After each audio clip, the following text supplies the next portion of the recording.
మాజీ ముఖ్యమంత్రి వైఎస్ జగన్మోహన్ రెడ్డి అయితే గత ప్రభుత్వంలో ఆయన హయాంలో ఎవరైతే చట్టాన్ని పక్కన పెట్టి అత్యుత్సాహాన్ని ప్రదర్శించినటువంటి సివిల్ సర్వీసెస్ అధికారులు ఉన్నారో వాళ్ళందరి పరిస్థితి కూడా ఈరోజు జైలు బాట పట్టక తప్పట్లేదు అన్నట్టుగా అర్థమవుతోంది. తాజాగా ఉదాహరణగా చూసుకుంటే ఎవరైతే సంజయ్ కుమార్ గతంలో అగ్నిమాపక శాఖ డీజీగా సంబంధించి చేసిన అవకతవకలకు సంబంధించి ఆయన అరెస్ట్ అయి ప్రస్తుతం రిమాండ్ ఖైదీగా ఉన్నారు. మరోపక్క PV Sunil Kumar CID chief ఆయన సస్పెన్షన్ కూడా మరో ఏడాది పొడిగిస్తున్నట్టు తాజాగా గవర్నమెంట్ అయితే జీవో పాస్ చేయడం జరిగింది. ఇక చెప్పక ఐఏఎస్ శ్రీలక్ష్మి గారు ఇప్పుడు ఆవిడకి సంబంధించి కూడా వైఎస్ఆర్సీపీ క్యాడర్ అంతా కూడా ఆవిడ మీద చాలా ఆగ్రహావేశాలకు గురవుతున్నట్టుగా బోమన కరుణాకర్ రెడ్డి గారు వ్యాఖ్యలు పట్టించి మనకు అర్థమవుతుంది. మరైతే ప్రస్తుతం ఈ అంశానికి సంబంధించి పూర్తి విషయాలు తెలుసుకోవడానికి మనతో ఉన్నారు పొలిటికల్ అనలిస్ట్ శ్రీనివాస్ జోన్ల గారు. సార్ నమస్కారం అండి.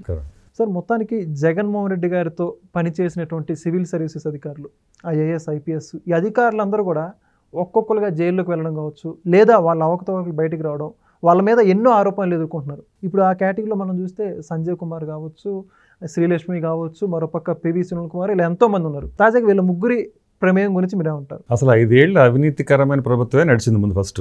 ఇక అవినీతికరంగా నడిచిన ఆ ప్రభుత్వంలో మరి మిగతా అధికారులు అందరూ బాగానే ఉన్నా కానీ కొంతమంది అధికారులు అయితే వీళ్ళు అవినీతిలో బాగా పంచుకున్నారు. అందులో ముఖ్యంగా ఇప్పుడు మనం చెప్పుకునే ఈ సంజయ్ కానివ్వండి, లేకపోతే పివి సునీల్ కుమార్ కానివ్వండి, అలాగే శ్రీలక్ష్మి అంటే గతంలో రాజశేఖర రెడ్డి గారి టైం నుంచి కూడా ఆవిడ అవినీతిలో భాగం పంచుకుంటానే వచ్చారు. ఆవిడ ద్వారా చాలా అవినీతి కార్యకలాపాలు నడిచింది. ఊబులాపురం గనుల దగ్గర నుంచి ఆ ఘన చరిత్ర అంతా మనం చూసాం, ఆ ఘనాపటిని చూసాం, ఆ చరిత్రలో ఈవిడ పాత్ర ఏంటో చూసాం. కానీ అవన్నీ పక్కన పెట్టేసి చరిత్రను మార్చలేం, ప్రజలను ఏమార్చలేం. ఆ విషయం కూడా తెలియకుండా కరుణాకర్ రెడ్డి మాట్లాడుతున్నాడు. ఈ దొంగ మా దొంగ కాదు, మీ దొంగ అని తెలుగుదేశం ప్రభుత్వం నెట్టే విధంగా ప్రయత్నం చేశాడు. కానీ ఇవన్నీ నవ్వులు పాలవటం తప్పితే, బూమరంగ్ అవ్వటం తప్పితే వేరే ఇంకా అవకాశమే లేదు. ఎందుకంటే 10 నెలలు జైలు శిక్ష అనుభవించింది ఎవరు? శ్రీలక్ష్మి గారు. 16 నెలలు ఏమో ఆయన జైలు శిక్ష అనుభవించాడు జగన్మోహన్ రెడ్డి గారు. మరి వీళ్ళిద్దరు జైలు శిక్ష అనుభవించింది ఎందుకు? కలిపి ఒకే అవినీతి భాగవతంలోనే కదా. సో ఇవన్నీ జరిగిన తర్వాత కూడా ఇంకా ఇవాళకి కూడా లేదు, ఆమె తెలుగుదేశం వైపే ఉండి ఇవన్నీ చేస్తుంది,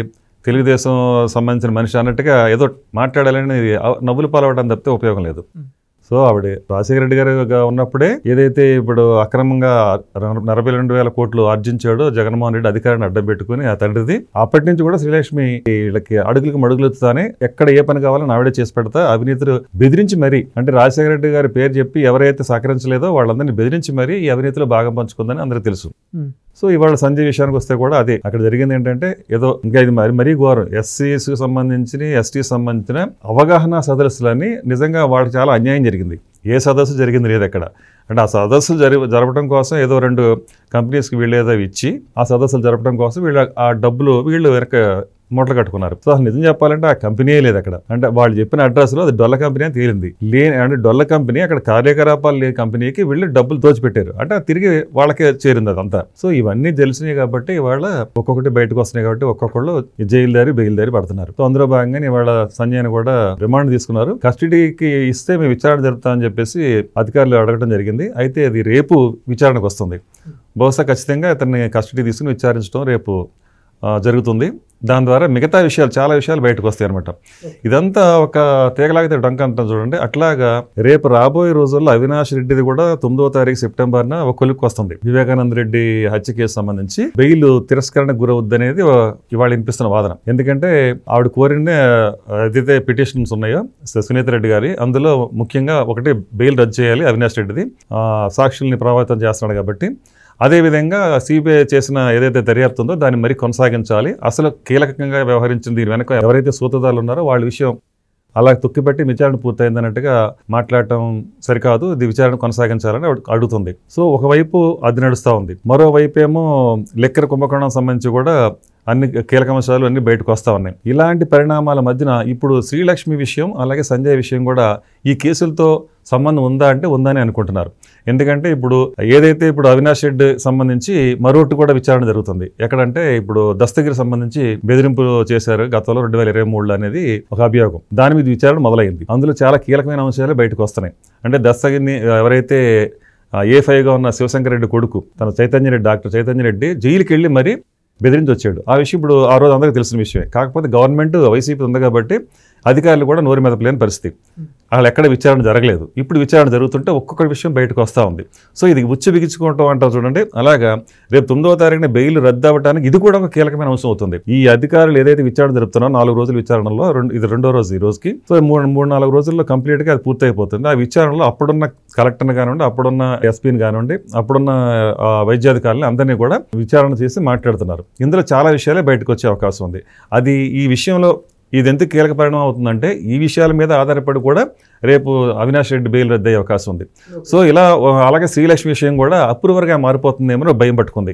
ఎందుకంటే శ్రీలక్ష్మి ఇప్పుడు బొమ్మన కరుణాకర్ రెడ్డి ఏదైతే మాట్లాడదో అది బూమరాంగ్ అవుతుంది ఖచ్చితంగా. ఎందుకంటే శ్రీలక్ష్మి ఇవాళ కొన్ని ఇంకా ఆల్రెడీ అవినీతి వాటిల్లో పాలు పంచుకుంది. తర్వాత కూడా పోయిన 5 సంవత్సరాల్లో కూడా ఆవిడని ప్రత్యేకించి మళ్ళీ పిలిపించుకుని మళ్ళీ జగన్మోహన్ రెడ్డి తెప్పించుకోవడం, అలాగే ఇక్కడ 5 ఏళ్ళు పనిచేయడం జరిగింది. 5 ఏళ్ళు కూడా చాలా అక్రమార్జనకి వెనక నుండి ఆవిడ కూడా కీలక పాత్ర పోషించినట్టుగా మనకు తెలుస్తూ ఉంది. సో ఇవన్నీ కూడా ఇప్పుడు రేపు ఆవిడ అప్రూవర్గా మారిపోతే అక్కడ కూడా తనకి అంటే ఇప్పటికీ మనకి వాన్పిక్ సంబంధించి ఏదైతే నిమ్మగడ్డ ప్రసాద్ ఏదైతే ఉందో అది కూడా మరి వాళ్ళ విచారణ జరుగుతుంది. ఈ సందర్భంలో కూడా అప్పటికే ఇప్పుడు అంటే హైకోర్టులో ఎదురుదెబ్బ తగిలింది ఆ విషయంలో కూడా. ఇవన్నీ దృష్టిలో పెట్టుకుని శ్రీలక్ష్మి కూడా కీలకంగా మారబోతుందా ఈ వ్యవహారంలో అంటే రేపు ఈ కేసు విచారణ పూర్తయ్యే సందర్భంలో ఆవిడ కీలకంగా వ్యవహరిస్తే అప్రూవర్గా మారితే ఖచ్చితంగా ఉచ్చు బిగుసుకుంటుందనే భయం కూడా జగన్మోహన్ రెడ్డిలో ఉంది. వీటన్నిటి పరిణామాలు ఒక్కొక్కటిగా మనకి తెర ముందుకు వస్తున్నాయి. సో అందువల్ల సెప్టెంబర్ నెల మాత్రం చాలా ఉత్కంఠ కలిగించే విషయాలుగా మనకు చూడబోతుంటాం. ఎందుకంటే ఒక పక్కన ఉపరాష్ట్రపతి ఎన్నికలు కూడా పూర్తయ్యే సందర్భం వస్తుంది. ఎన్నికలు పూర్తయిన తదుపరి ఒక పక్కన బీహార్ ఎన్నికలు కూడా జరుగుతాయి. ఆ ఎన్నికల ఫలితాలు బట్టి కూడా జగన్మోహన్ రెడ్డి వ్యూహం మార్చుకుంటాడు అనేది కూడా ఉంది. ఎందుకంటే ఇప్పుడు ప్రస్తుతానికైతే చెప్పకనే చెప్పినట్టుగా ఎన్డీఏకి వెనక నుండి అతను సపోర్ట్ చేస్తున్నాడు. గతంలోనూ కూడా 5 ఏళ్ళు అది జరిగింది. అది అందరికీ జగమెరిగిన సత్యం. అంటే అది ఓపెన్ సీక్రెట్ లాంటిది. సో అందువల్ల ఇంకా వాళ్ళ నుంచి ఇంకా ఇప్పటికి కూడా ప్రయోజనాన్ని ఆశిస్తూనే ఉన్నాడు. కాబట్టి ఏదైతే మరి ఉపరాష్ట్రపతి ఎన్నికల్లో సపోర్ట్ చేస్తాడనే విషయం కూడా దాని మీద ఆధారపడి ఉంది. అతని భవిష్యత్తు కూడా దాని మీద ఆధారపడి ఉంది కాబట్టి వాళ్ళ మీద ఆధారపడి ఉంది కాబట్టి వాళ్ళతో ఇంకా ఏదో మంత్రాలు జరుపుతున్నాడు అన్నట్టుగా మనం వినిపిస్తున్న వాదనలో. సో ఏదైనా కూడా రేపు రాబోయే రోజుల్లో బీహార్ ఎన్నికలకి రిజల్ట్ సందర్భంగా కానివ్వండి ఇతను మరి ఎన్డీఏకి మరి ఇలాగనే పరోక్షంగా మద్దతు పలుకుతూ ఉంటాడా, లేదంటే కాంగ్రెస్ కూటమి వైపు మరి ఏమన్నా బేరసారాలు చేసే అవకాశం ఉందా, దానికి కూడా ఇవాళ మన స్టాలిన్తో కలుస్తాడని ఒక వార్తలు వినిపిస్తున్నాయి. జగన్మోహన్ రెడ్డి స్టాలిన్ కలవబోతున్నాడు. తద్వారా రేపు భవిష్యత్తులో కాంగ్రెస్లో కూడా చేరడానికి రంగం సిద్ధం చేసుకుంటున్నాడు అనే వార్తలు కూడా వినిపిస్తున్నాయి. కానీ ఇవన్నీ ఊహాగానాలే. ఏదేమైనా కూడా రేపు రాబోయే రోజుల్లో ఈ ఉపరాష్ట్రపతి ఎన్నికలు పూర్తవడంతోనే చాలా కీలకమైన పరిణామాలు అయితే ఖచ్చితంగా చోటు చేసుకునే అవకాశం ఉంది. ఓకే, మరి అయితే ఇప్పుడు ఎవరైతే అధికారులు అందరూ ఉన్నారో వాళ్ళందరికీ ఇప్పుడు కష్ట సమయంలో ఉన్నారు. జగన్మోహన్ రెడ్డి గారు ఏమన్నా సహాయం చేసే పరిస్థితి ఉంటారా? అంటే న్యాయపరంగా కానీ ఏదో ఒకటి. ఆయన పరిస్థితి ఆయనకు అర్థం కావట్లేదు. తనే అన్నాడు కదా, నా పరిస్థితి నాకే అర్థం కావట్లేదు అన్నాడు ఒకసారి ప్రెస్ మీట్లు ఇలాగే.